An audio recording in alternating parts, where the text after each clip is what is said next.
Hello friends, welcome to my channel.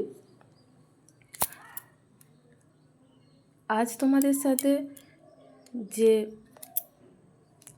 Fabric ডিজাইনটা share করব সেটা আমি 000 সাইজ তুলি দিয়ে পুরো ডিজাইনটা করেছি। আর এখানে আমি ক্যামেলের অ্যাক্রিলিক কালার ব্যবহার করেছি। তো এই কালারটা তোমরা যে কোনো অনলাইন স্টোরে অথবা অফলাইন স্টোরেও কিন্তু পেয়ে যাবে। তো এটা ওই 20 টাকা বা 25 টাকার মতো দাম নেবে।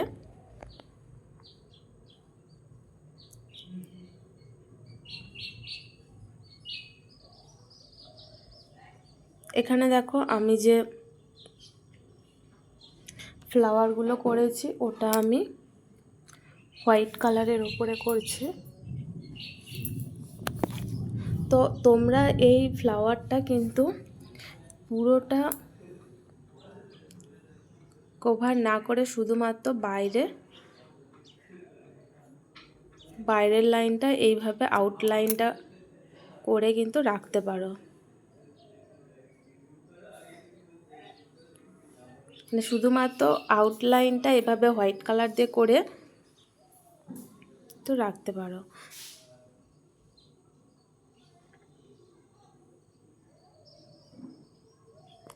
দেখো আমি কালার করার সময় জামার নিচে পিচবোর্ড দিয়ে রেখেছি যাতে কালারটা না জামার অপর সাইডে লেগে যায়, তাহলে কিন্তু জামাটা পুরো নষ্ট হয়ে যাবে। সেজন্য তোমরা পিচবোর্ড অথবা মোটা কোনো কাগজ না হলে পুরনো কোনো কাপড়ও কিন্তু ভেতরে দিয়ে রাখতে পারো। তো আমি কালার করতে করতে কিছুটা এই সাদা কালার তো এমনি জামার ওপরে পড়ে গিয়েছিল।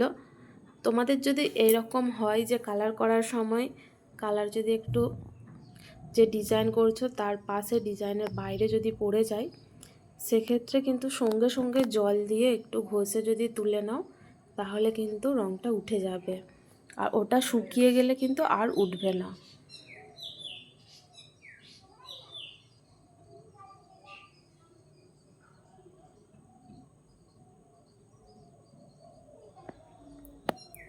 এটা আমি একটা গ্রিন কালারের ওপরে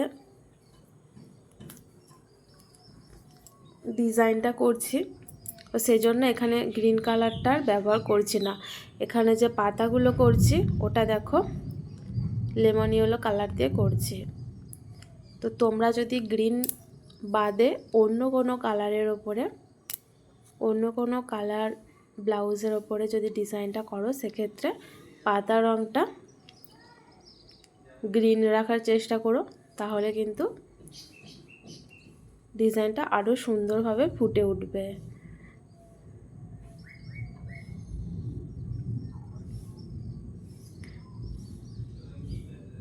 দেখো এইভাবে পিঠের ওপরের দিকে ডিজাইন বরাবর কালারটা করে নিচ্ছে।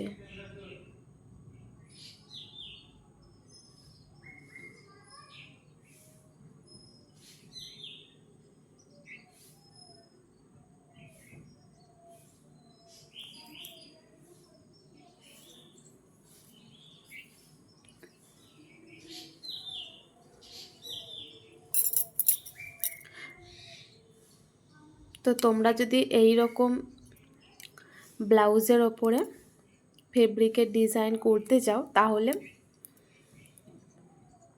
আমার ভিডিওগুলো প্রথম থেকে শেষ পর্যন্ত ভালোভাবে তোমরা দেখবে, তাহলে কিন্তু নিজেরাই ডিজাইন করতে পারবে। তো তোমরা যারা ভাবছো যে ব্লাউজের ওপরে এইভাবে ফেব্রিক দিয়ে ডিজাইন করবে, তাদেরকে বলবো তোমরা পুরনো কোনো জামার ওপরে প্রথমে করে দেখবে। অর্থাৎ যেই জামাটা ধরো আর ব্যবহার করছো না, রং চটে গেছে, এরকম জামার ওপরে প্রথমে করে দেখবে, তারপরে করতে করতে দেখবে তোমরাও পারছো। এরপর দেখো আমি হাতাতে এইভাবে ফ্লাওয়ার করে নিচ্ছি।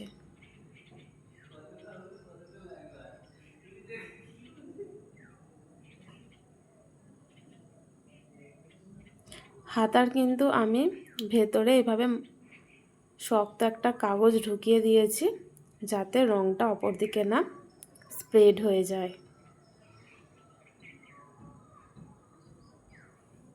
তো কালার করার পরে তোমরা 2-3 ঘন্টা এইভাবেই পাখার তলায় বা এমনি রেখে দেবে রঙটা শুকানোর জন্য। দেখো আমার পুরো ডিজাইনটা কিন্তু কমপ্লিট। তো ডিজাইনটা কেমন হয়েছে তোমরা অবশ্যই জানাবে। ভিডিওটা ভালো লাগলে চ্যানেলটা সাবস্ক্রাইব করো। কী ধরনের ডিজাইন তোমরা দেখতে চাইছো সেটা কমেন্ট করে অবশ্যই জানাবে। ভিডিওটা দেখার জন্য থ্যাংক ইউ।